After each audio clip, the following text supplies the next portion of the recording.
We are getting new reaction from the White House and Democrats. The Supreme Court's historic ruling on presidential immunity sending aftershocks throughout Washington and the country. Madeline Rivera with reaction from the White House. Madeline. Emily, the Biden campaign just wrapped up a press call regarding this ruling, and the tone on that call was quite dark, with some of the speakers warning that the former president could use this ruling to go after his political opponents. One of those speakers on that call was Texas Congresswoman Jasmine Crockett, and she described feeling shook. So far, the reactions that we've been getting so far have been for the Biden campaign. A senior campaign advisor saying this: today's ruling doesn't change the facts, so let's be very clear about what happened on January 6. Donald Trump snapped after he lost the 2020 election and encouraged a mob to overthrow the results of a free and fair election. Trump is already running for president as a convicted felon for the very same reason he sat idly by while the mob violently attacked the Capitol. He thinks he's above the law and is willing to do anything to gain and hold on to power for himself. Clearly, the Biden campaign making it clear they're not changing course, at least when it comes to how they want to put the former president on defense for what happened on January 6. And the campaign insists the president is best fit to beat the former president. That is despite the low point the president currently finds himself in, fending off calls to leave the race after his dismal debate performance. No comment from the president himself for now, but he did say this in December when asked whether any president is absolutely immune from criminal prosecution. Mr. President, do you think that a president, any president, is absolutely immune from criminal prosecution? Any president at all? I can't think of one. Meantime, former President Trump saying on Truth Social, big win for our Constitution and democracy, proud to be an American. And again, no comment yet from the White House or the president. If that changes, we will, of course, let you know. Emily, back to you. Madeline, thank you. You got it. Well, the Democrats are seizing on the ruling and, predictably, going after the court. Democratic leader Hakeem Jeffries released the following statement that reads in part: House Democrats will engage in aggressive oversight and legislative activity with respect to the Supreme Court to ensure that the extreme far-right justices in the majority are brought into compliance with the Constitution. And former Obama advisor Van Jones also attacked the high court. Watch. It's bad. It makes the Supreme Court look very partisan. They're supposed to be wearing these kind of black and white umpire jerseys or whatever. They look like they're wearing red jerseys or even MAGA hats. It's going to go down bad politically for the Supreme Court.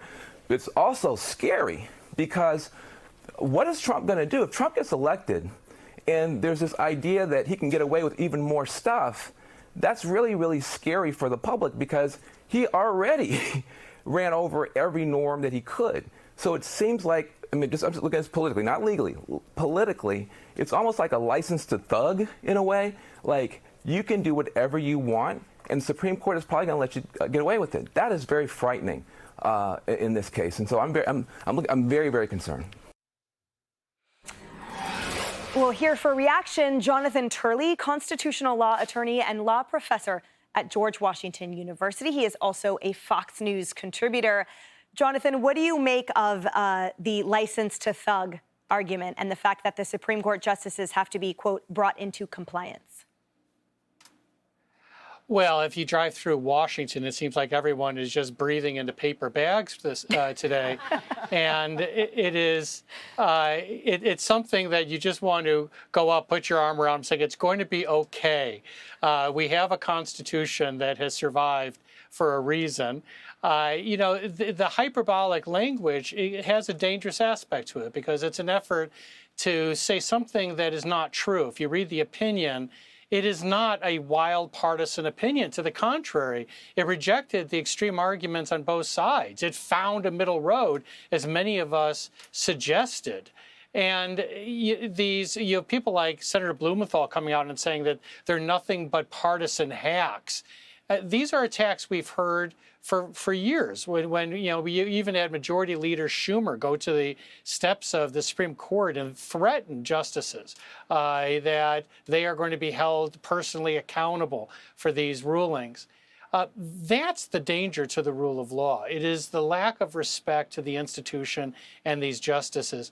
I have agreed and disagreed with every one of these justices, but I must tell you, I respect every one of the 9. They try to get things right. I sometimes think that their opinions are just radically off base. I strongly disagree with Justice Sotomayor's opinion today. But I have a lot of respect for her and for her colleagues. And this is what the test, not just of citizens, but our leaders, to be able to transcend the politics of the moment, to say that there were good arguments on both sides. But I'm afraid that's what I wrote about in my new book, which is The Age of Rage. This is what rage is. It's addictive. People like it. And you see that with the House Minority Leader. You see that with Senator Blumenthal. They like it. And the cost will be borne by the court, perhaps. But by the way, when a CNN commentator warns the court that this isn't going to work well for you politically, you're going to have justices say, well, here's a flash for you, Gordon. We're not political. That's why we're given life tenure. And whether it's good politically or not, we're supposed to stand up for rights and powers against everyone in the world as long as we're standing with the Constitution. Final question, Professor. What do you make of the fact that this decision, which, if anything, is squarely in comport with the Constitution and sort of solidifies the boundaries between certain powers, that being called extreme? Is it extreme because in this day and age, apparently deviating from the Constitution has become mainstream, and now we are back to where we should have started, or we did start with the framers? No, and most of the people who are the loudest today are the ones that were demanding speedy rulings from these courts. Get on with it. Let's try Trump. Let's convict Trump. The Supreme Court rejected that. They're doing the same with Judge Cannon down in Florida, saying, why can't you be like that D.C. judge and just move like a rocket docket? Well, that D.C. judge was wrong. So was the D.C. Circuit. They moved quickly and they moved wrongly. Now, I don't blame them because this is creating new clarity in the Constitution.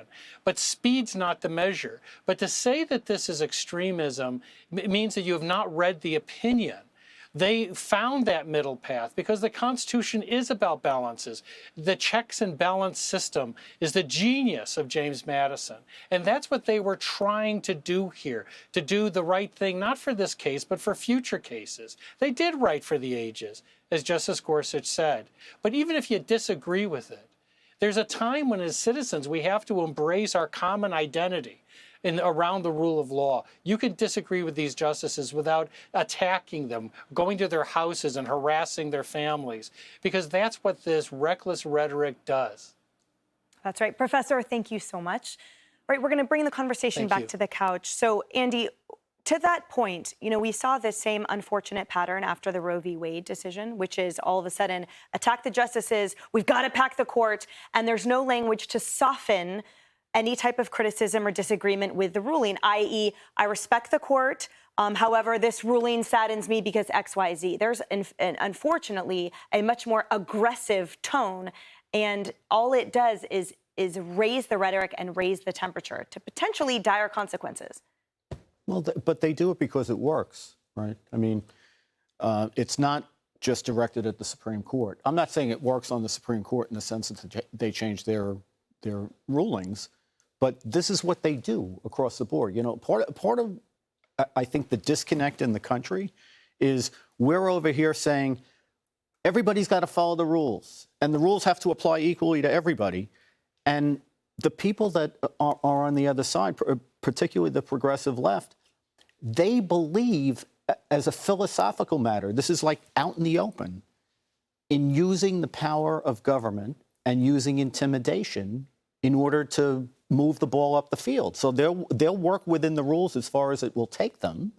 And then if they hit a brick wall, then they'll be in front of the justices' homes and they'll be doing all the intimidation tactics that they do. They do it because it works. And if you want to get an assessment of how well it works, look at the Democratic Party. Look at the Democratic Party in the last 25 years. I mean, take Hillary Clinton. During the Bill Clinton administration, when they were doing health care, she was like the biggest radical nut job in the country, right? That's the way everybody painted her. Now she's like the sound, mainstream, solid Democrat, right? Hillary hasn't moved an inch in 20 years. It's the Democratic Party went from here to here. And John talked about like, no one will read this ruling, and that's right. They know no one will read. No one's going to sit down and lawyers aren't going to sit down and read 96 pages. So a lot of people in the country are going to be influenced by what Hakeem Jeffries tells them the decision says. And they do it because it works. Will it? We've been sort of in all of our polling and conversations with Americans throughout the country, many rank January 6th quite low on the list, behind the economy and behind providing for their families, et cetera. So the question is, will this particular hot point actually move the needle, do you think, Kennedy? No, because I think people who do take the time to, if not read it thoroughly, analyze it, to the point that I made earlier, they will realize that it's also beneficial for them. This is not something that singularly benefits Donald Trump. And, Andy is absolutely right about the radicalization of the messaging. And the way that this dissent is written by Justice Sotomayor, it's no different than people going to the Louvre and supergluing their hands to the Mona Lisa. It doesn't change the argument or how people feel about climate change. What it does is people hear noise and they turn away from the argument altogether. I think it has the same effect, and I think justices should be above that. I think they should use careful, sometimes colorful legal language, but certainly not as political as this has been. We're already hyper-politicized. The one thing that people could finally agree on in our politics was that Joe Biden cannot be president anymore after the debate. Hey everyone, I'm Emily Campagno. Catch me and my co-hosts Harris Faulkner and Kaylee McEnany on Outnumbered every weekday at 12 p.m. Eastern, or set your DVR. Also, don't forget to subscribe to the Fox News YouTube page for daily highlights.